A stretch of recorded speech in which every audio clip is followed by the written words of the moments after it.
But before we can see through the illusion that I'm talking about, we need to understand how it all started.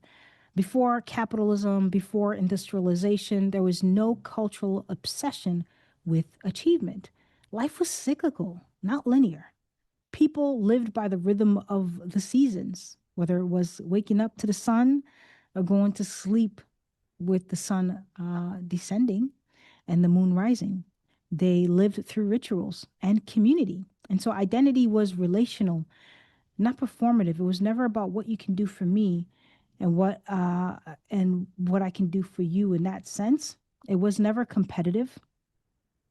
A lot going on out there. It was never competitive. It was the idea like, hey, I had a skill, you had a skill, let's fill those gaps. And that was our mode of survival. Like we were so interdependent with each other, it allowed us to survive and thrive. And so we've moved far away from that. And I wanted to start to think about like what happened. And so back then, you were known for who you were, not for your productivity. And so purpose came from presence, from contribution, like I mentioned, from connection with the natural order of things. No one asked, what do you do? I used to get that a lot when I lived in the DMV area, which is like Maryland, DC area. What do you do for work? Oh, okay. Now I can categorize you and judge you and do all those things. Oh, what's your 5 year plan? Oh, if you don't have one, then you aimless. I don't have a 5 year plan. I have some ideas, but I don't have anything that's solid. I'm just kind of blowing in the wind. I kind of like it that way for now. Oh, the other question, what they were saying underneath is, how will you prove your worth?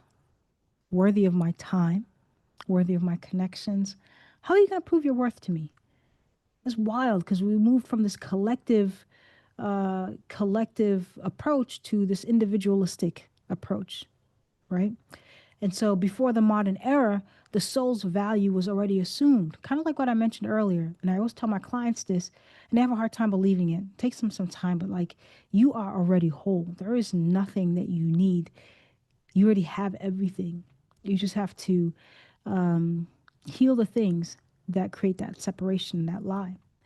And so after that, then came the Industrial Revolution, right? And that's when everything started to change. When people were pulled from land based rhythms into factories, hierarchies, and markets, a new kind of identity started to emerge, right? It went from not I am, but I produce, not I belong here, but I earn, not I express, but I prove. And so achievement replaced presence, it replaced being in the moment, right? It went from people who wanted to leave the world in a much better place to leaving legacies. And there's nothing wrong with any of this stuff. And I'm going to explain it further the more you watch.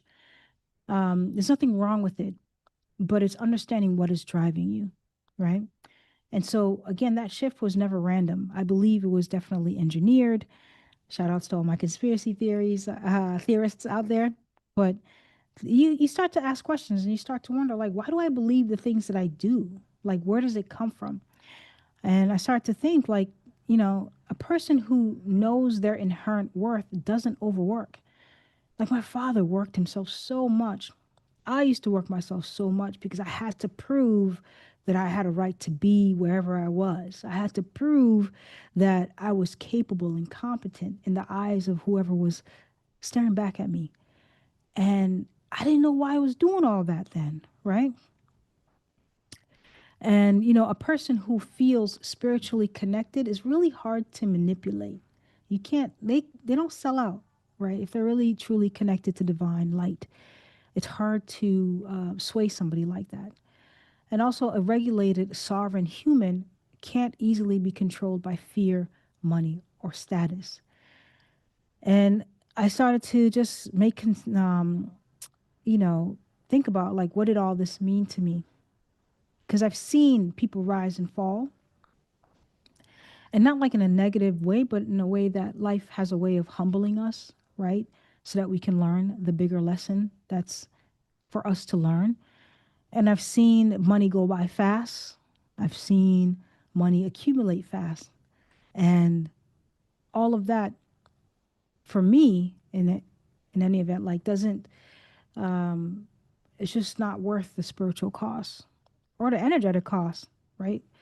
I just never wanted to burn myself out in that capacity. And I don't say that to toot my own horn or any of that. I think we all need to find our own way and figure out what all of this means to us on a personal level, on an emotional level, on a spiritual level.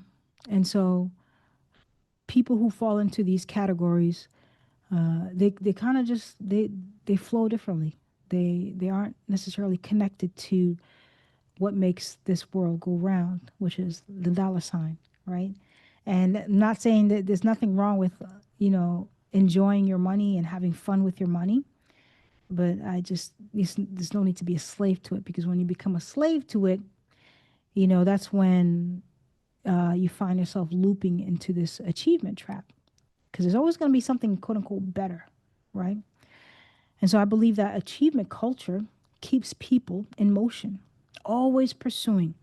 You're just never at peace, right? And I believe it harvests energy, physical, emotional, and spiritual, to feed systems that depend on our striving.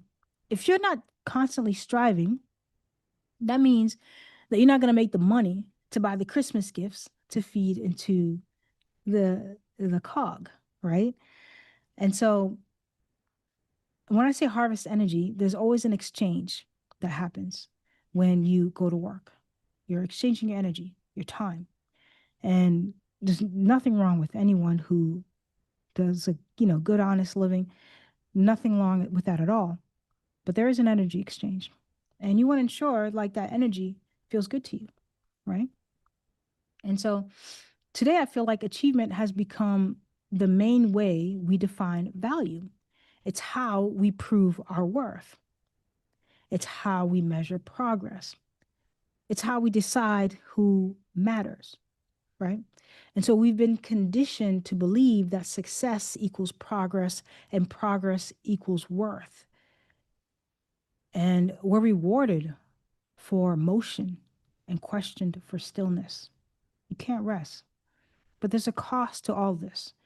You start becoming what you do instead of who you are. Fulfillment always sits one milestone away. What I mentioned earlier, the goalpost is always moving. And so there's this quiet inner voice that says, when I achieve this, then I will feel safe. Finally, I'll feel safe.